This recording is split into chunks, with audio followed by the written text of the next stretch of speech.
Okay, we're gonna get started here. Thank you all for coming and welcome to the Heritage Foundation and our Lewis Lehrman Auditorium. Please take just one moment to make sure that your cell phone and other electronic devices are in silent mode. Thank you. A word of introduction, my name is Ryan Anderson and I'm a research fellow here at the Heritage Foundation, and I'm delighted to be able to host today's event.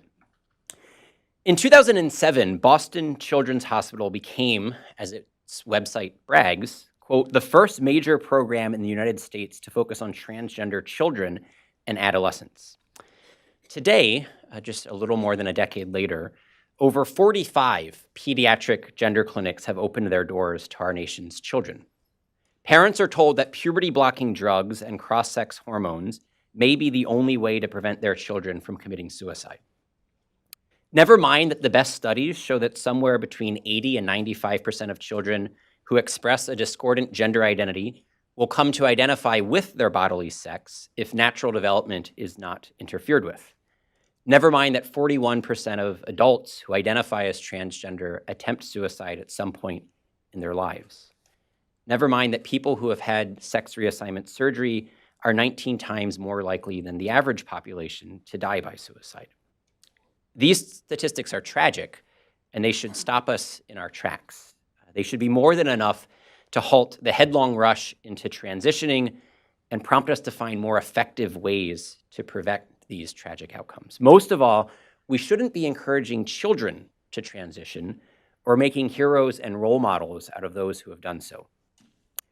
And yet, when it comes to treating young people who believe they are the opposite sex, physicians have been instructed by their professional associations to provide transgender affirmative care.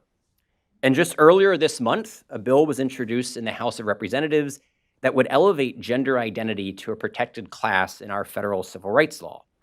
This Orwellian-titled bill, the Equality Act, would deny parents and physicians the freedom and equality to seek out and practice good medicine.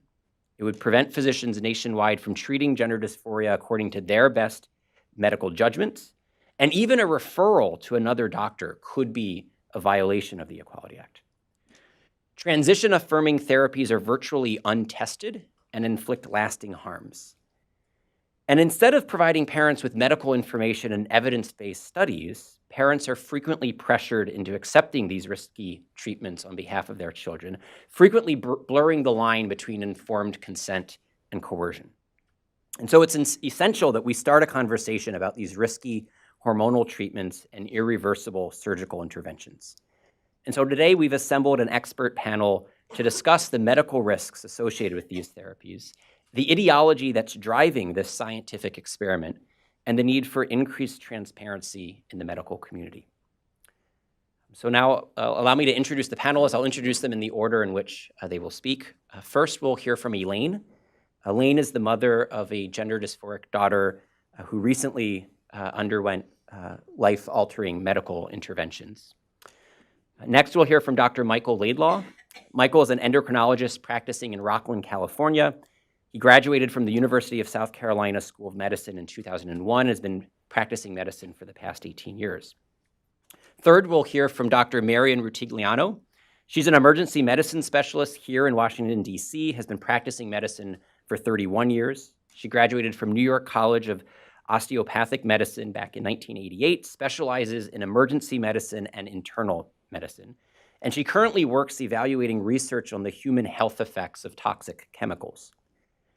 And then last but not least, we'll hear from Walt Heyer. Walt is an author, a public speaker who formerly identified as and lived as transgender.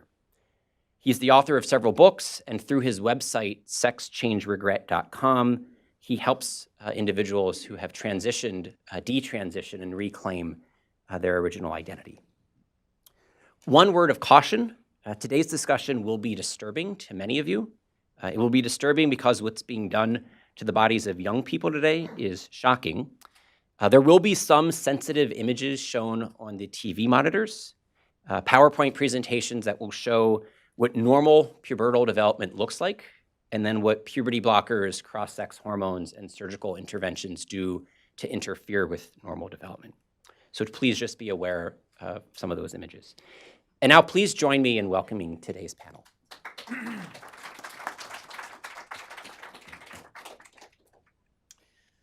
I am a mother whose daughter has identified as transgender since the age of 14.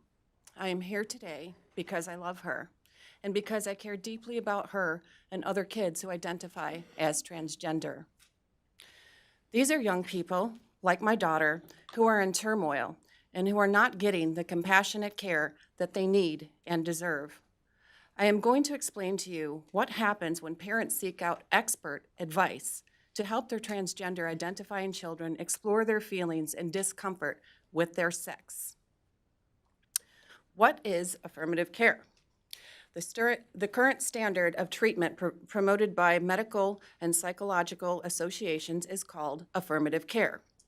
Well, this sounds nice. Affirmative care leads directly to putting children on the path to medical transition with little chance of turning back. Let me explain to you how this works.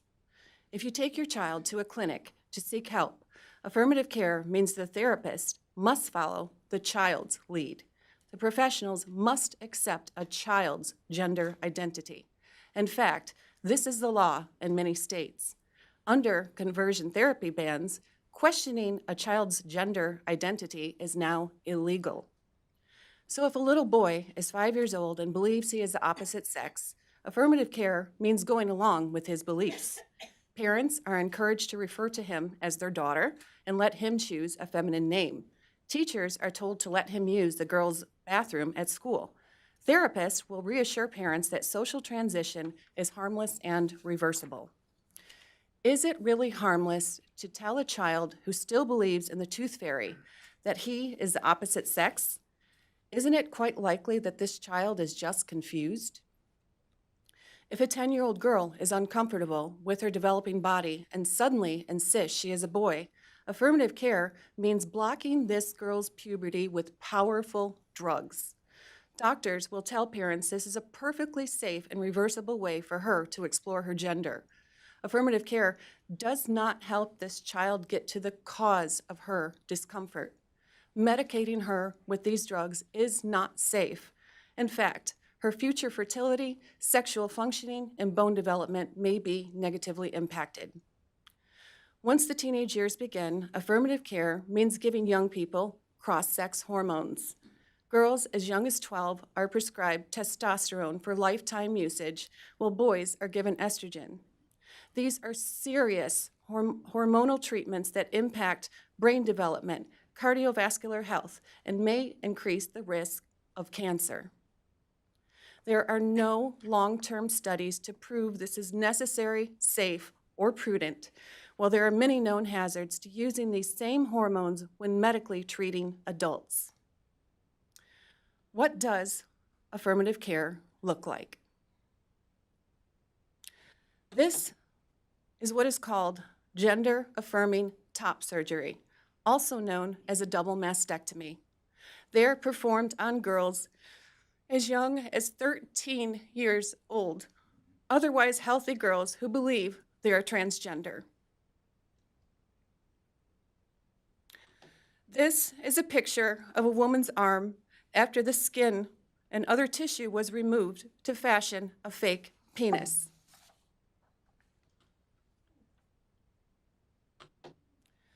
Jazz Jennings is an example of affirmative care. Jazz was born a boy but raised as a girl since the age of 5.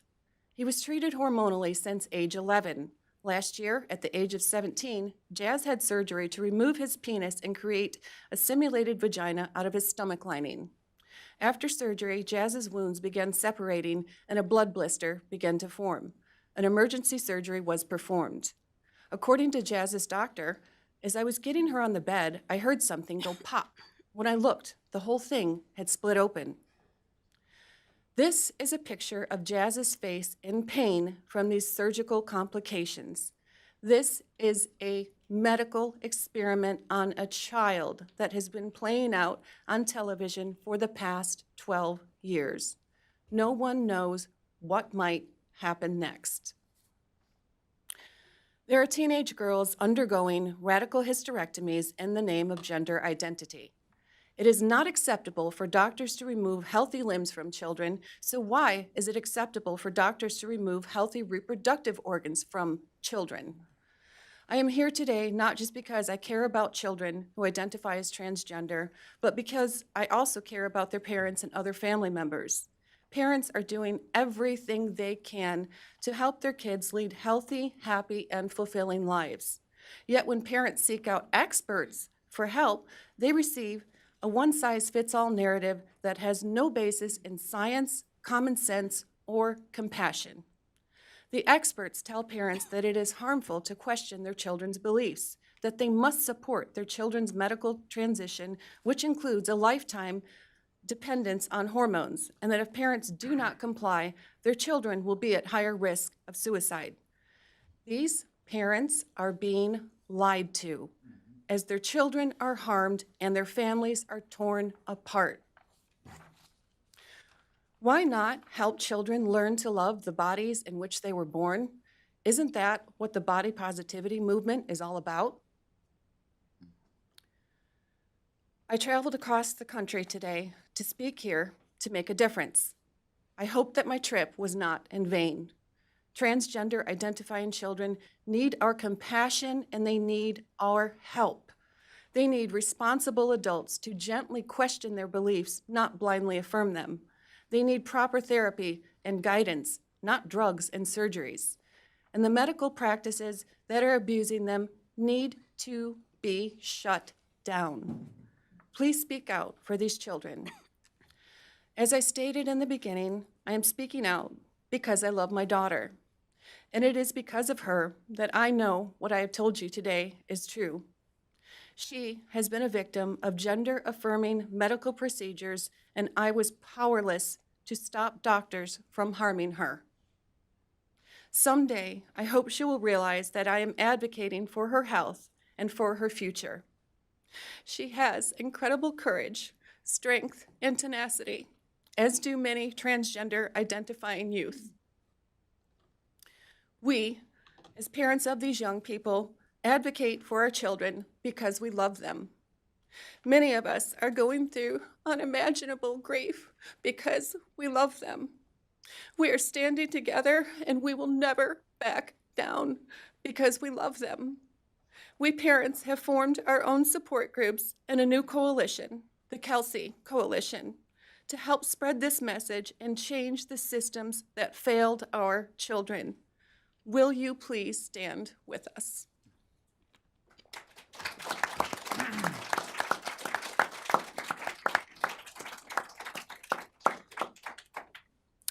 Thank you. Thank you, Ryan. Thank you, Elaine. Thank you, Heritage Foundation.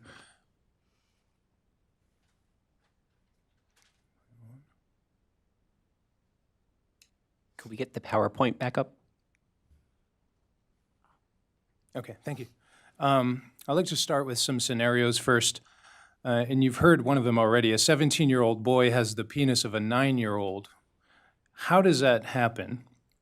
Girls in the United States as young as 13 and 14 years old are having mastectomies of completely healthy breasts.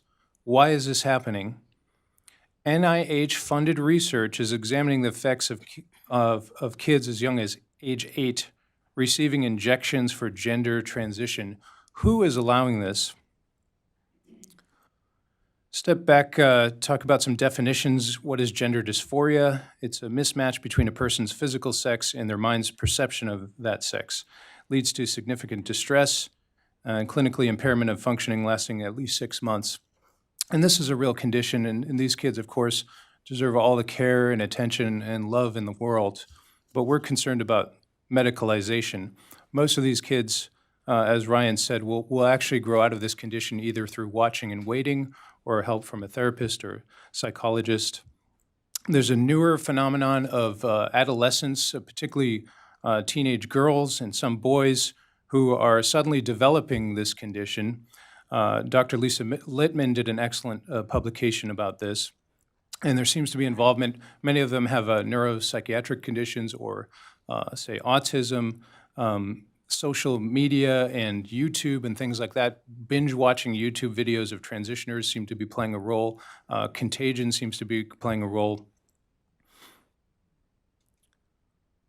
The opposite of allowing kids to grow out of this or helping them with therapists is gender affirmative therapy, and Elaine went through that. But basically, a social transition, puberty blockers, which I'll talk about, cross-sex hormones or opposite-sex hormones, and then surgical modifications. What is all this predicated on? Something called gender identity. This was defined in a court case as a person's core internal sense of their own gender. What's interesting I found in this case is they said that this gender identity is the primary factor in determining a person's sex. This is an ongoing case, and not biology. That's incorrect.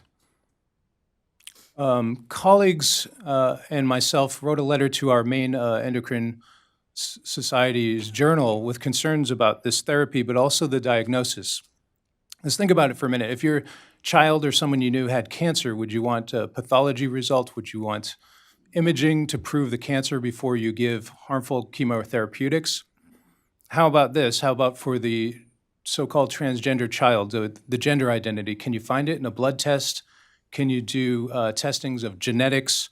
Or can you do a brain image and find the gender identity in there? You cannot. There is no objective test to diagnose this. Yet, we're giving very harmful therapies on the basis of no objective diagnosis. This might seem obvious if you can see the slide. There are only two sexes. Certain science publications want to make you think there's more or that it's a spectrum. You can prove this to yourself through a thought experiment. Start with yourself as a fertilized ovum and work your way backwards. You'll find a sperm coming from a male and an egg coming from a female, and this is true of 100% of cases, now and forever in the past and forevermore. Sex is identified at birth. Nobody assigns it. Doctors don't arbitrarily assign this person to be a boy and this person to be a girl, and we all know how to identify it. I would say ask someone's grandmother who doesn't read these science periodicals, and they'll tell you exactly how to identify boys from girls. Now, we divide sexual development into stages we call Tanner stages. And you see at the top there, Tanner stage 1, the male is on the left, female on the right. 1 is undeveloped before puberty, 5 is full adult development. 2 is the beginnings of puberty. So a pediatrician could recognize this through beginnings of pubic hair. As you can see, beginning to lengthen the penis, testicles, breast development in females. Later on, around stage 4 is where fertility is established. First period in females, sperm development, usually 4, sometimes 3. But those are important times to keep in mind. What governs this whole system is the endocrine system. There's a small gland that's at the top there called the pituitary gland, hangs off the brain, produces hormones, signaling hormones. You can see LH, FSH. These act on the gonads. So in the male, LH will act on the testicle to produce testosterone, you can see illustrated there. And in the female, LH will act on the ovaries to make estrogen. And it's these hormones which take the person through the stages of development and then are available in adulthood. Now, there are medical conditions where this process is interrupted. We call it hypogonadotropic hypogonadism. This is something an endocrinologist would diagnose and treat. There are also hormones which can cause this to happen. Medications like Lupron you may have heard of. This is used for prostate cancer. It works in this way to stop the pituitary from making this LH and lowering testosterone and preventing growth and spread of prostate cancer. It's also used in early puberty. There's something called precocious puberty. This might start at, say, at age 4. And so doctors can use this type of medication to delay it to a more appropriate age, like age 10. What about using this medication for stopping normal puberty, say at 12 or 8? This is an off-label, untested, experimental use. It hasn't been through any FDA approval process. It's what I would call a chemical conversion therapy. You can see here illustrated our endocrine society is recommending for these kids to stop puberty at Tanner stage 2, which is just the very beginnings of puberty. And you can see they will not proceed through the other steps of puberty. This is what leads to infertility because they don't establish fertility. Other problems of sexual dysfunction. On the I Am Jazz show, Jazz says, I don't have any sexual sensation. I don't have any orgasm. This is because puberty was stopped at this stage and never allowed to go forward. Okay, how young of an age are we talking about for puberty blockers? You can listen here to Ilana Scherer of UCSF Pediatrics. As far as starting blockers, generally blockers are started at the first signs of puberty. It often can start like as early as like 8 at times, or 9. And so those are kids who are going to be like in 3rd or 4th grade.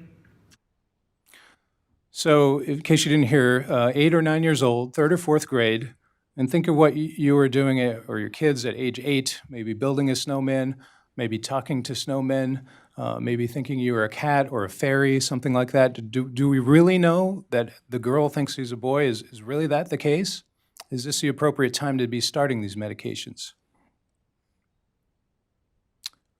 More side effects, I went through some of them. You're going to disrupt the normal brain development that's happening with the sex-based hormones. It actually disrupts normal bone development because the sex hormones are important, so osteoporosis is a future risk. There are also neuropsychological effects. You can go yourself and look up the side effects of, say, Lupron. You'll see emotional lability, nervousness, anxiety, delusions. It even says monitor for development of worsening of psychiatric symptoms. Used with cautions in patients with a history of psychiatric illness. I've already said many of these adolescents have neuropsychiatric conditions. Professor Michael Biggs at Oxford, through Freedom of Information Act, found out what was going on in their Tavistock clinic. Children actually reported greater self-harm with this medication. Girls exhibited more behavioral and emotional problems, greater dissatisfaction with their bodies. Now you would think, if you had these side effects of these medications, wouldn't you want to stop? Well, eventually they do stop, but they found that the limited studies they have, 100% end up going on, up to 100% going on to cross-sex hormones, which is the next. So cross-sex hormones or opposite-sex hormones, which are really wrong sex hormones, will be the next stage. So if a female would be given testosterone, just to give you an idea how high these doses are, normal adult female will have a certain amount of testosterone, say in the range of 10 to 50. Medical conditions can bring this up to 150. Tumors may make this as high as 1,000. They're recommending to get these levels in the 300 to 1,000 range. This is some 10 to 40 times higher than the normal range. And are there side effects from this? Of course there are. Both sexes have shown increased risk of myocardial infarction, death due to cardiovascular disease. That's males taking this estrogen, females taking testosterone. With the male, 5 times increased risk of deadly blood clots, 2 times increased risk of stroke. Females also been shown with liver dysfunction, hypertension, potential for cancer of the ovaries or breast. I want to make this clear. There's no FDA approval for either of these medications for this use. And even at the UCSF pediatric site, it explains there, that's highlighted, that there is no FDA approval for this, but they're looking to get it through doing experiments. Here's another example. So the next stage is surgical conversion therapy. This is a female who had a mastectomy, and you can see the drain tubes there. People have said, you know, isn't this a male, Dr. Laidlaw? And I'm looking at the male pattern abdominal hair and the 5 o'clock shadow. These are the direct results of high-dose testosterone. This is from a publication. Dr. Johanna Olson-Kennedy is doing a 5-year, $5.7 million got a grant for research to study these hormones. One of the publications shows mastectomies done on girls.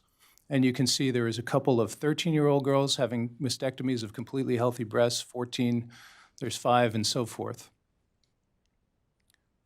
Now, can a person of 13 or 14 consent? Do they know what really that they want breasts later on in life? Can they get them back again?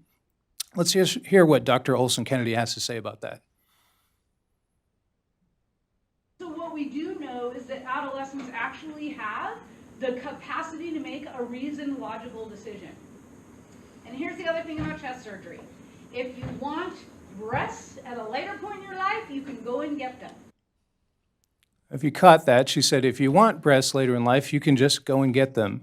Is that correct? Can you just get a new organ, mail order it, have surgeons put it in? You cannot.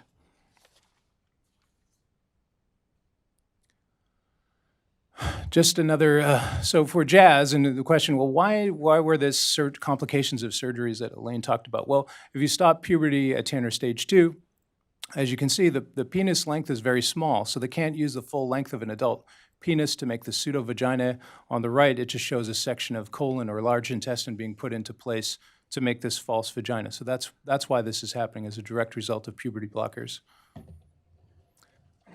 So what's the bottom line on this child-adolescent affirmative therapy? We don't know long-term outcomes. I've told you already some short-term problems, but it hasn't been tested from childhood forward. Medications are being used off-label without proper FDA risk assessment profile. The quality of evidence, if you look at the Endocrine Society's own guidelines on this for children and adolescents, it says right in there, it's low to very low quality evidence. This whole thing is an experiment on children. We're ignoring the voices of desisters and people who have come out of this and recognize their sex.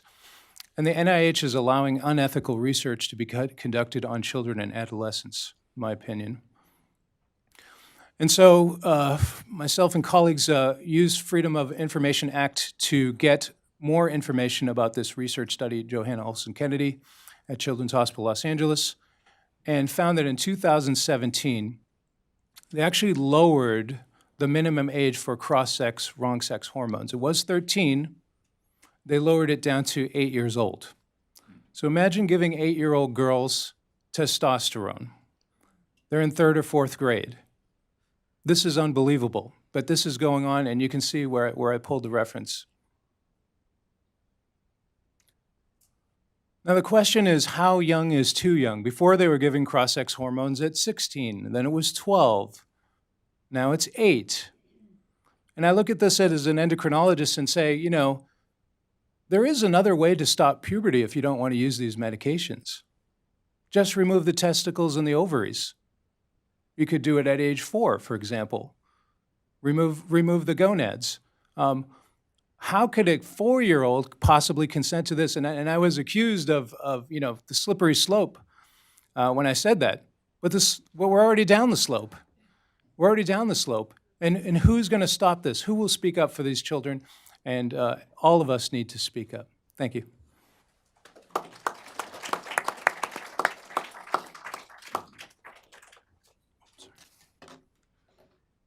Hi.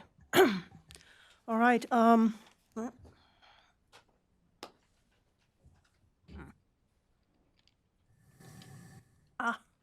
Oops. All right. I'm going to talk about what happens when you do speak up and what's happened to people who've spoken up. The first firestorm, really, of a voice being suppressed. Michael Bailey wrote a book called "The Man Who Would Be Queen" back in 2003. The subtitle was "The Science of Gender Bending in Transsexualism." Transgender used to be called transsexualism, and Bailey described the work of Ray Blanchard, who worked in the 1980s, who described 2 distinctly different types of transsexuals. One was homosexual men, and that's what most people think of when we think of transgender, is that these are gay men. They traditionally have been just dissatisfied with societal sex role stereotypes and expectations from men, and believing instead that they must really be women. And in the past, they had support for that. But Bailey noted that Blanchard also said that there are heterosexual men called autogynephilic. That was Blanchard's term. It was coined in 1989, and it means men who are erotically obsessed with the image of themselves as women. They are not women trapped in a man's body. They have sexual arousal at the idea of themselves as women, and they now may be, probably are the majority of transgender identified males. They are really more men trapped in men's bodies, and Ann Lawrence, who is himself a trans-identified man, wrote a book about that called Men Trapped in Men's Bodies, where he interviewed over 300 of these guys. So the book would have probably would have gone nowhere. It was nominated for a Lambda Literary Foundation Award, which it didn't get. It only sold a few thousand copies and probably would have gone nowhere were it not for the firestorm that erupted. Transgender activists said that the book was misleading, that it was false, and what they did made it into a book written in 2015 by Alice Drager, who's a science historian, called Galileo's Middle Finger. This was a book about scientific controversies and threats to a free press and free academic inquiry. And in Bailey's case, Drager writes that a small group tried to bury a politically challenging scientific theory by killing the messenger. So the firestorm that erupted wasn't really directed at Bailey's ideas, it was directed at Bailey. Drager did essentially investigative reporting. She interviewed every single individual involved, every person that Bailey had interviewed in his book. She dug up original documents and she corroborated or debunked every claim. The transgender activists who assailed Bailey accused him of abusing the rights of subjects, having sex with a subject, making up data. They accused him, he received threats and harassments via emails relentlessly. Pictures of his kids were posted online with sexualized captions. He was accused of sodomizing his own daughter. His academic colleagues were contacted and were told that Bailey was an alcoholic and they should encourage him to move. They accused him of practicing without a license and that he had no ethics oversight in his research.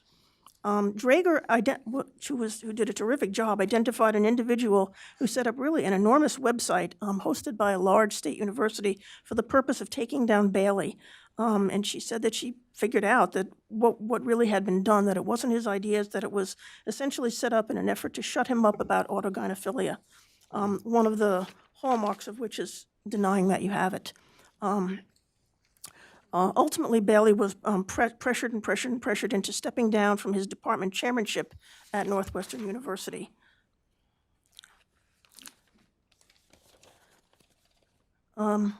It gets better.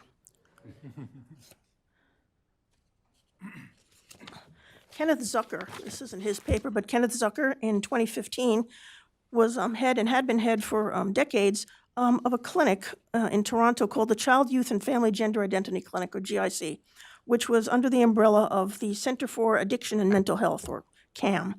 He was a researcher. He developed the DSM-5 criteria for gender dysphoria. He helped write standards of care guidelines for the World Professional Association for Transgender Health. He believed in helping kids feel comfortable in their own bodies. He believed that gender is malleable at young ages, and that gender dysphoria is likely to resolve with time. His approach is called watchful waiting, where you just kind of support the kids, watch them, help them through what are very, very difficult years, and discover, and this is one of the things where there is good research on, discover that most of them just desist and decide not to transgender if left alone. However, he was, because of this watchful waiting, his clinic had actually been closed in 2014. They said the wait list, the CAM said the wait list was too long. They laid off the only other full-time staff member, a psychologist, on the day she came back from maternity leave. And activists continued to pressure the center to review Zucker's approach, which they did. And the review, which Zucker read, included a factual error, which was not changed before the review was posted online.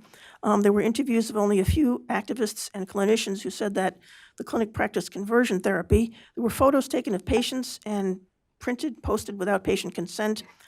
Former patients were interviewed who said they'd been traumatized by the clinic, and there was a false allegation by a former patient that Zucker had mocked his body. Zucker was essentially fired on the spot, and his clinic was closed down. Over 500 of Zucker's colleagues signed a petition in his defense. In the fall of 2018, he finally received an apology for CAM for erroneously representing his behavior in words. The apology admitted that the report made false allegations and errors, yes, errors were made, about Zucker, but the clinic stayed closed. We move on to 2017, and James Caspian at Bath Spa University in UK decided to do a master's degree. So he proposed a research project. He'd spoken with a surgeon who was getting more and more patients wanting their transition surgeries reversed. Those people who would like to go back are called detransitioners. And Bath Spa, the university, initially said, hey, that's great, let's do that. We accept your proposal. But then Caspian discovered that a lot of people who detransitioned did not necessarily have surgery or wanted to detransition for other reasons. So he wanted to include all detransitioners. He was interested in the phenomenon as a whole. The university said, no, you can't do that because Attacks on social media may not be confined to the researcher, but may involve the university, and it might cause offense. He ultimately went to court earlier this year, but unfortunately, the case was brought too late. So the court said, we can't hear it, but they did acknowledge that there was an issue of academic freedom of expression. You can hardly read it, but Lisa Littman, the end of last summer, published a paper originally titled Rapid Onset Gender Dysphoria in Adolescents and Young Adults, a Study of Parental Reports. Within days of publication, trans activist pressured Brown University that the study was misleading because it said that there was a phenomenon, which she called rapid onset gender dysphoria, of kids spending tremendous amounts of times with each other online and in real life, but primarily online. I mean, these kids spend hours and hours and hours a day reading about other kids being trans and about how to trans. And I encourage you, if you haven't done it, to go on, I hate to say this, Tumblr and other sites and read what kids are saying to each other. The trans activist said, no, this isn't true, it's misleading, there are methodological errors, and within days, the university removed the press release about the paper from their website, and with continued pressure, the journal re-reviewed the paper, which is a really extraordinary thing to do. Not only did they re-review it, I mean, they got, just senior editors, statisticians, academic editors, and what they found, lo and behold, that the results were identical. But they did rename the paper, Parent Reports of Adolescents and Young Adults Perceived to Show Signs of a Rapid Onset of Gender Dysphoria. Littman says that things were reframed, including the new title, but reframed mostly to emphasize that reports from parents have limitations, which was acknowledged in the original paper, and that rapid onset gender dysphoria is not a clinical diagnosis, which was not claimed in the original paper, but rather a described phenomenon. So that's Lisa Littman with her redone paper. Moving on. You have to wonder then, after this has been going on, why the American Academy of Pediatrics in 2016 allowed the Human Rights Commission to take the lead in writing their guidelines for supporting and caring for transgender children. The lead author is a 25-year-old woman, a trans-identified female, who is not a physician, who essentially wrote and directed these set of guidelines. There were 12 authors. There were only 5 physicians. Out of 66,000 pediatrician members of the American Association of Pediatrics, the input was really from less than 30 people. And the contributors on this original 2016 set of guidelines included one physician who was the director of a transgender health clinic at which 100% of the patients, the kids who came in, were considered appropriate for transition, 100%.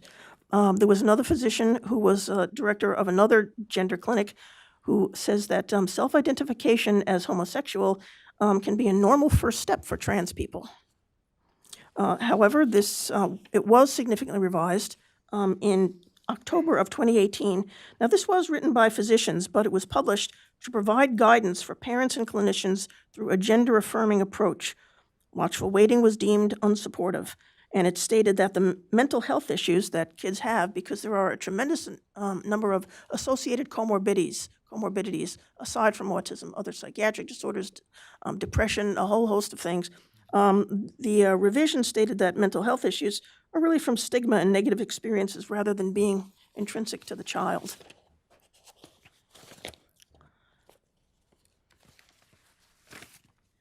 And the conflation or the confusion between sexual orientation and gender identity is kind of exploited in conversion therapy bans. There are now conversion therapy bans in effect in 15 states. They were passed from August of 2013 to January of 2019. Until recently, it just meant using psychological techniques to try and change someone's sexual orientation from homosexual to heterosexual, although there is no reliable evidence that this is effective. Current conversion therapy bans are applicable to both sexual orientation and gender identity. So what do, especially when there's a director of a gender identity clinic saying, well, homosexual is just a step on the way to trans. There are consistent, reliable findings that gender nonconforming kids, boys who prefer traditionally feminine activities and girls who prefer climbing trees and playing with trucks, will often go on to become generally healthy gay and lesbian people as adults. And that will happen significantly more than them going on to be straight, although that does happen. So most kids who insist they are the opposite sex, if left alone, no longer have this belief or desire after puberty and with watchful waiting. I would think that ultimately we would want kids to be comfortable with themselves and their bodies, and that this is a priori a better outcome than lifelong hormones with irreversible effects, irreversible surgeries, sterility, and struggling to believe the impossible, that they are the opposite sex, which can never happen. And there is not a lot of data. There really are not a whole lot of studies. What studies there are, this is really a very good. You can find it online. You can Google it. This gentleman is a layman who gets it. The best studies show the worst outcomes. Given the sometimes heated debate around transgenderism in general and trans in kids in particular, and the toxicities of the drugs used and drastic body alterations of the surgeries, along with the irreversibility of both, I mean, one would expect there'd be an explosion in research or a demand for research about what is gender dysphoria really. I know there's a definition, but again, if you go to these online places, there are kids directing other kids, well, you have to say this. Here's what you say. This is how you get the medications. This is how you get them to give you the stuff. And when they talk about their experiences, it's not the definition of gender dysphoria at all. For many girls, it's great dissatisfaction with how they're treated as girls, being sexualized at very young ages by boys, grabbing them and calling them really awful things.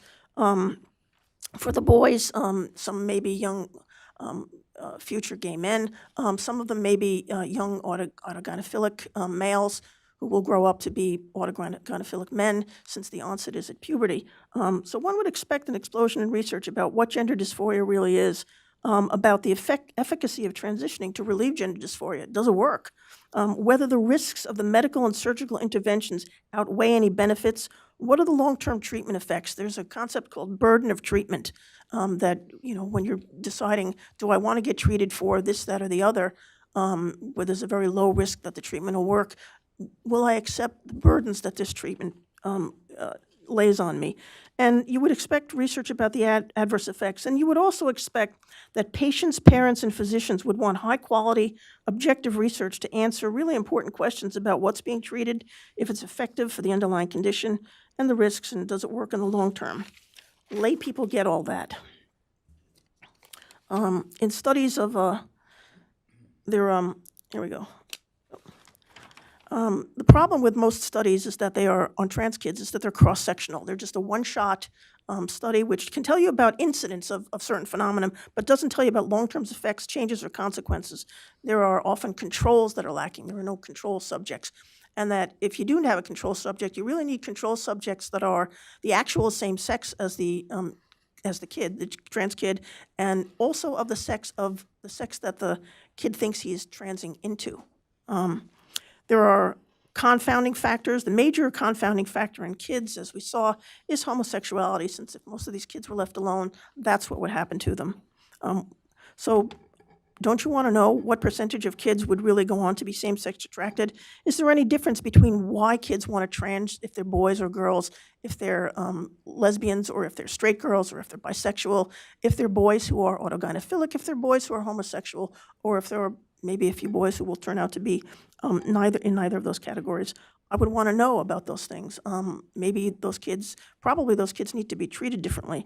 There are also, in most of the studies, very, very high rates of loss to follow-up and very short study periods. Longer studies of patients who are followed up consistently show increasingly negative outcomes after a 1 to 2 year honeymoon period where people report, hey, everything is great. Starting at about 5 years and for 5 to 10 years, the rates of suicide start to go up dramatically. And this is supposedly after being well integrated into society as the supposed new sex. The lost to follow-up isn't because those people are doing well. In studies of other medical and surgical conditions, patients lost to follow-up after treatment are generally found to have a fairly, a not insignificant at least, proportion of people who are doing poorly rather than well when you do track them down. So ultimately, as doctors, we really do want people to feel better. I mean, we do. That's, you come in and we want you to feel better. And we practice, we hope we practice, with an evidence-based practice based on what studies are really telling us. We hope it's based on high-quality research. And when you work with kids, you want to be an advocate for kids because, I mean, is there anyone in this room who doesn't remember some really dumb decision they made when they were 11 years old? I mean, yeah, and even more so when you're, I think somebody said, still believing in the tooth fairy. So you want to really advocate for kids and the best science for public policy and clinical decisions without cherry picking. You can't say, well, I like this science and I don't like this science because it does or doesn't support my preconceived beliefs. So you want the best science. Physicians, you saw what happened to, a lot of, prominent researchers who wrote books, how they were harassed. You can go online and see what happens to many women in particular who speak out, who get death and rape threats. Physicians themselves, you fear loss of employment. Patient satisfaction surveys, believe it or not, are not so much measures of quality of care, but do measure how patients are satisfied about what they feel the diagnosis they were given is and what the treatment was. And I don't know if you know, but those are sometimes tied to continued employment. If you get too many not so good ones, and too many can sometimes even be 2 or 3, sometimes employment is terminated. Or advances in pay are terminated. So there's a fear doctors don't want to get harassed. Doctors may not so much fear getting sued, but hospitals do. There's a case in the news right now of a hospital that's refusing to perform a hysterectomy on a trans-identified female who is still an adolescent, I believe, and the hospital looks to be possibly getting sued.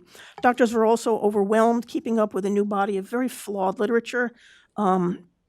Trans patients it's tough to deal with them. They require large amounts of usually uncompensated time. The discussions are very difficult to have. There is often conflict within families because it is so difficult, and parents are sort of at a loss of what to do.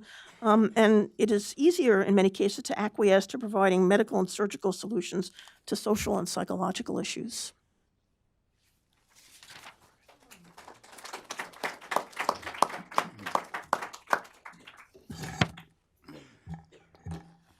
Well, thank you, Ryan, for putting this panel together. It's a topic that everybody brings a different perspective to, and if you haven't come to the conclusion yet, this is very complicated, and it has many different layers, and I'm not sure that we're going to be able to get to all of them, but we definitely need to open up a discussion about it. I lived 8 years as a female named Laura Jensen after undergoing gender reassignment surgery in April of 1983. I started as a 4-year-old kid in 1944. So I'm bringing to this conversation today 74 years of firsthand experience in some way, either living it or trying to deal with it or trying to recover from it.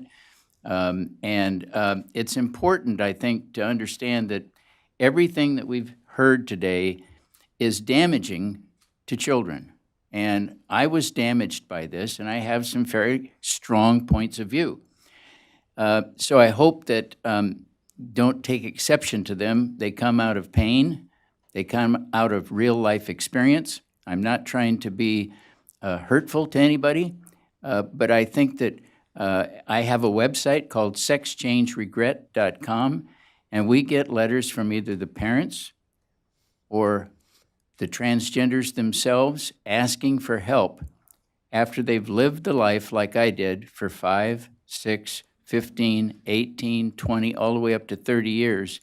And they're saying, Walt, can you help me detransition? This was the biggest mistake of my life. I've met with people personally.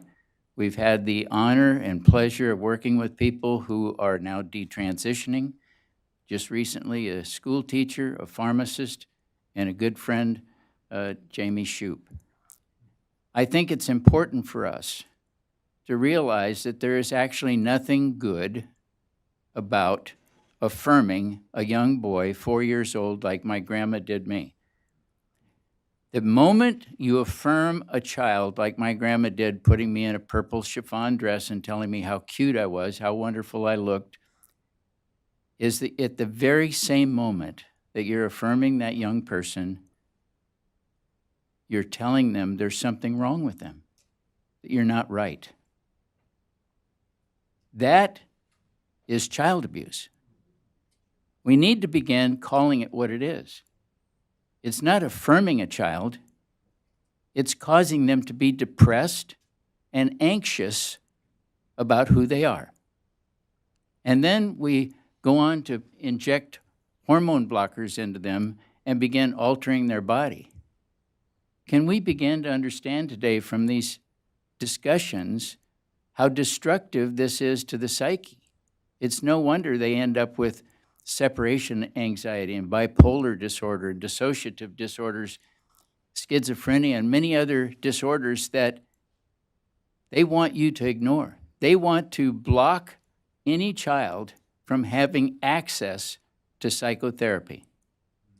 The only reason that I'm able to speak to you today is because after 46 years of dealing with this issue, I was able to detransition in 1990 after I had extensive psychotherapy, the very same psychotherapy that they're trying to prevent people from having.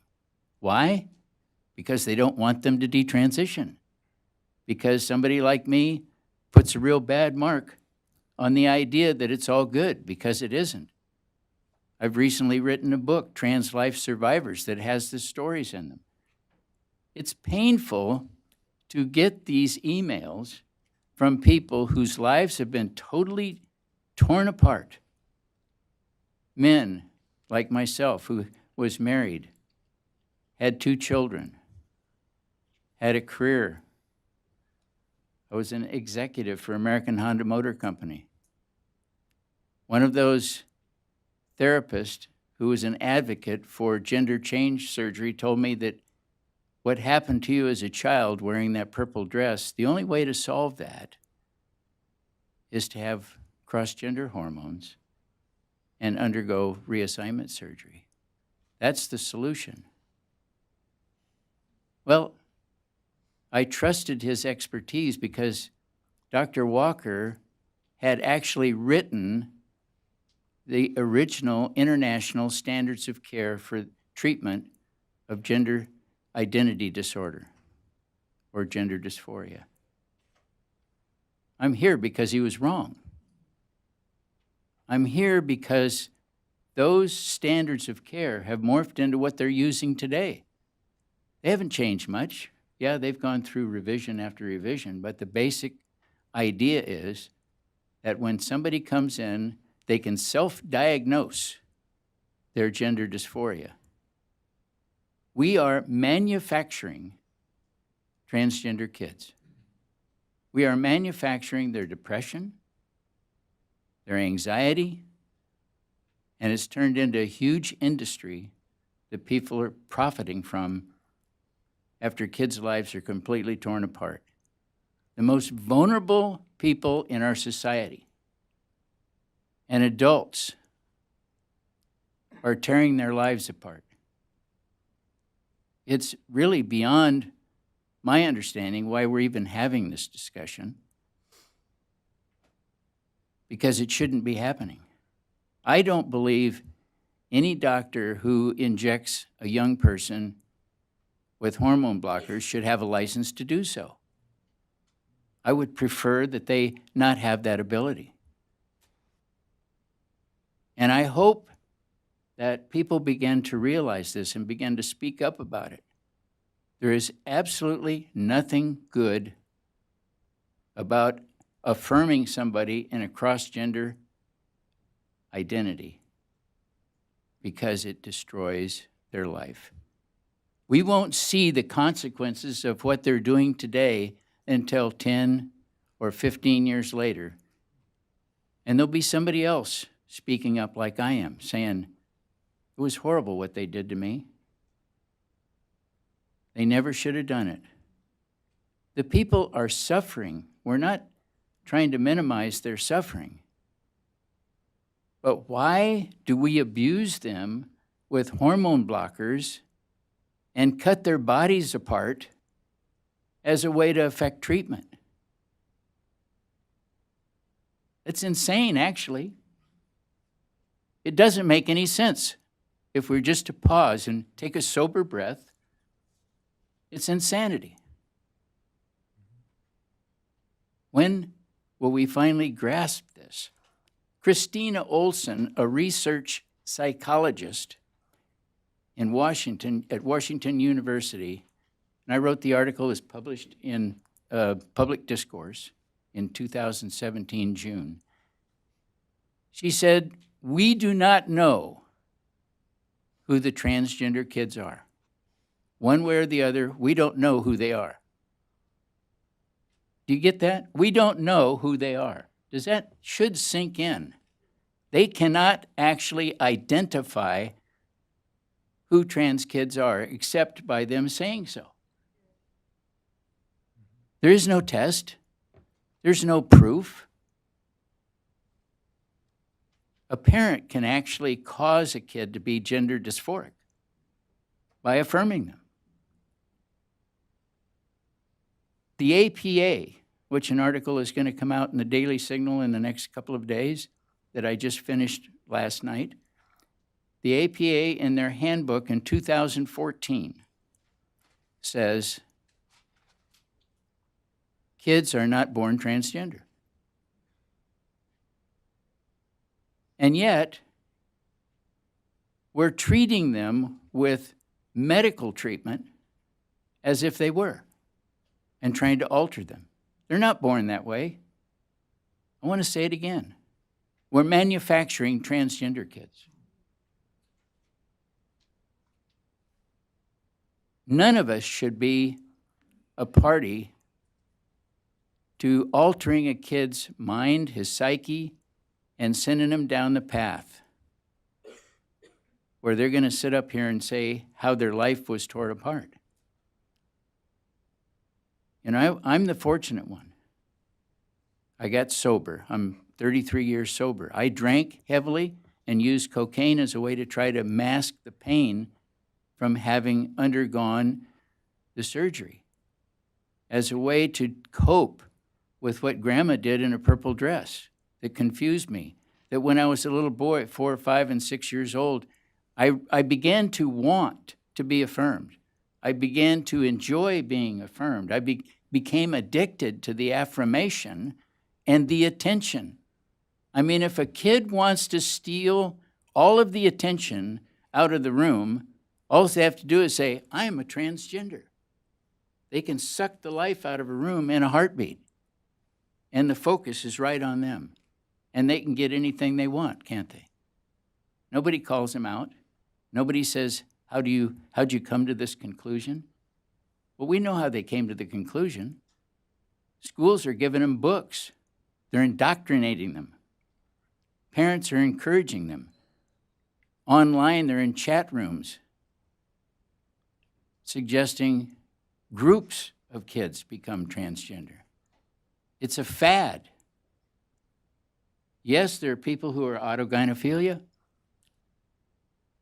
but there's also people who are deeply troubled. Over 50% of the people that I've worked with, hundreds of people that I've worked with over the last 10 years, were sexually abused. Boys who are abused at a young age come to the conclusion that the only way they can prevent themselves from being sexually abused again is to cut off their genitalia and become females. In their mind, that is their defense mechanism for sexual abuse.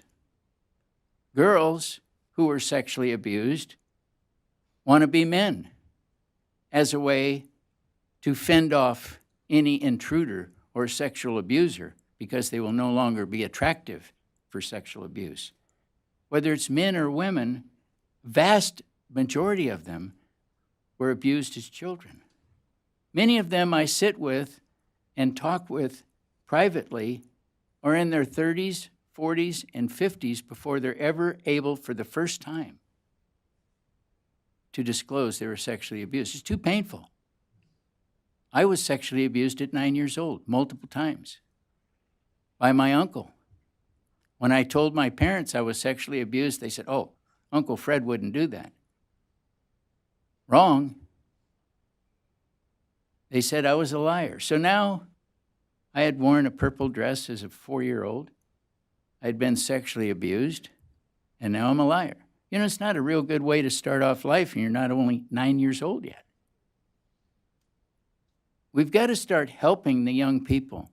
And when people ask for help from me, I have one simple thing I always ask them.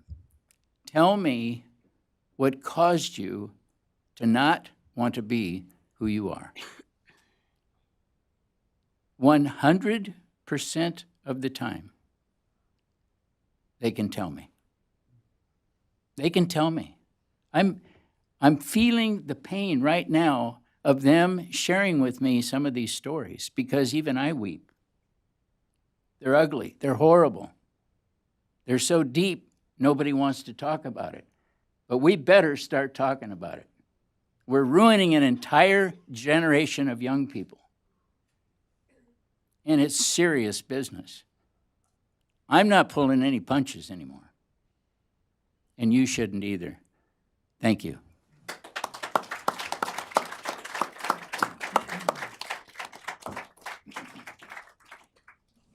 So we're a little bit over time, unfortunately. So we'll just do one or two questions, and then we're going to have to stop. So we'll go to Brandon Showalter from the Christian Post. Hi, this is so powerful.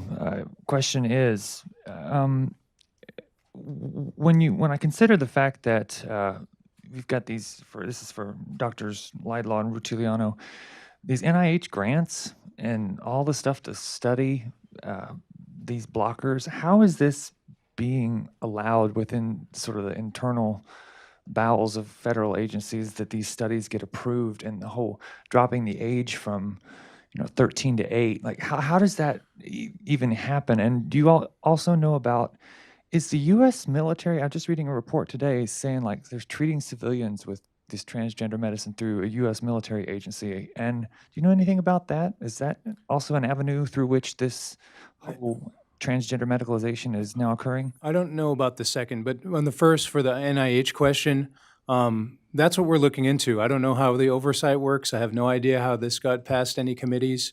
We've done freedom of information requests to get something as simple as consent forms, and we were not able to get them. So there's some sort of potential cover-up going on.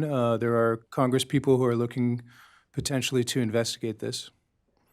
Do you know the other? The second, I don't know. I just have heard that, I mean, when dependents are treated, that if their kids are transgender, they can be treated with these procedures, drugs, medications. But I don't know anything about it. As far as NIH and government agencies, the problem is that there's already a consensus that it's okay, which influences the review that institutional review boards make on whether or not a research study is okay. So it's kind of like the jury's already decided. But there are laws governing this. and Yeah, there's there are laws possibility governing this, but laws have been broken. yeah. So I'm not sure where that comes from. I don't know. It's a good question. Hi, my name is Chris Orr. I'm a Defense Security Service contractor here on my personal time, not on official agency business, obviously. I'm also a loyal Heritage donor since 2002 and a former Heritage intern way back in 1996. That long preamble aside, I guess this question is primarily directed toward Dr. Laidlaw and Dr. Rutigliano. I'll certainly welcome input from any of the panelists. You've talked in graphic numbers about the high rates of suicide and other self-harm among transgender people. Is there any indication that any of these gender dysphoric drugs, such as the such as the testosterone blockers, the hormone blockers, any indication that they're also causing violence toward other people, something along the lines of roid rage, and therefore causing a public safety risk. The suicidality actually tends to occur. It's really exaggerated. The studies are poor, but the good studies that there are, it actually gets worse after transition. Not only suicidality increases, but things like psychiatric hospitalizations, and there's also a significant number of comorbid diagnoses. So the suicidality statistics are really misdirected sometimes and flawed. Not a lot of studies, and the good ones show that it's really afterwards. Yeah, I'd just add to your other part. In 2011, there's a study done in Sweden looking at the entire population because they track this with their government data set, males and females who've transitioned. And they found, if I remember, females taking testosterone, their criminality or being incarcerated or for crimes actually ended up matching the males, something like that. So it went up, and probably testosterone is a part of that potentially.